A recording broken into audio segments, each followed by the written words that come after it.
Today, the refugee crisis switched full by conflicts, persecution, and instability, prompting many to question its inevitability, including in Malaysia. But before we make any judgment or conclusion, do we really understand its cause? And to answer that, maybe we need to spend a moment to dive deeper into the question itself.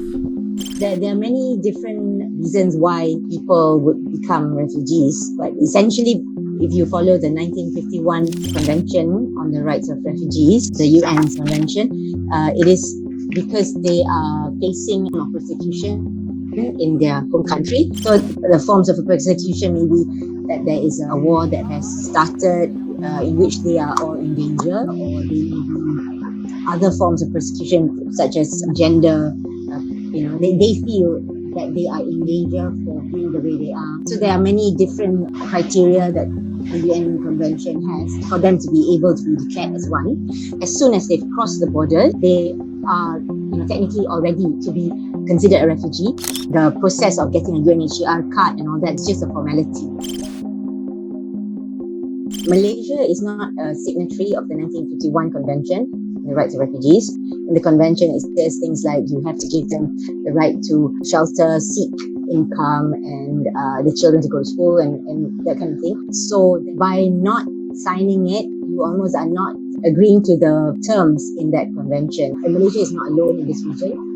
Quite a number of other countries in the Asia region are not signatories. However, Malaysia allows them to shelter here. But we are not obliged to let them work. We don't have to give, healthcare provisions and, take care of you really. Regardless, we are not destination countries for them. So there are countries such in the West, namely the US, Australia, Canada, New Zealand, I think some countries in Europe as well. They would take in refugees to eventually get them to become permanent residents or citizens eventually there. If they've come through Malaysia, it's almost like a processing center, and UNHCR has a presence in Malaysia. They help in vetting the case, protecting them, and finding the durable solution for them, either to send them back to the country of origin when everything's peaceful, to integrate them into the country in which they've run to, or to resettle them to these countries that have agreed to accept them as citizens. The refugees in Malaysia, out of the 200,000 refugees that are registered with the UNHCR document, about 90% of them are from Myanmar, and about 90% of the Myanmar ones are from Rohingya. Generally, the durable solution for them is to be resettled. It's not a big number that gets to go, and because of that, many who have stayed here for decades. Some of these kids are even born in Malaysia. Imagine, your life is just at a standstill.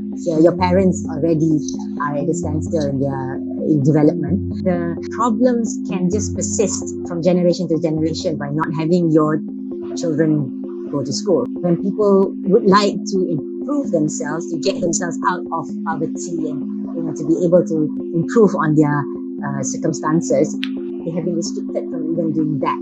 So I feel that it's a fundamental right to allow freedom of seeking knowledge, giving them at least basic education, arithmetic, reading, writing, will allow them at least to survive in Malaysia.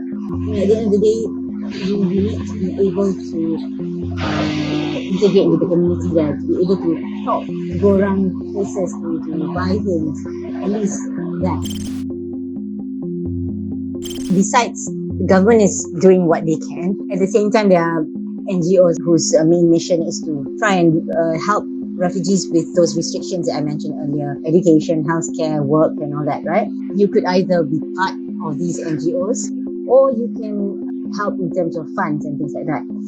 Another thing is to share about them, talk about their life. If you didn't know about it before, and now you do, it might be the case that many others do not.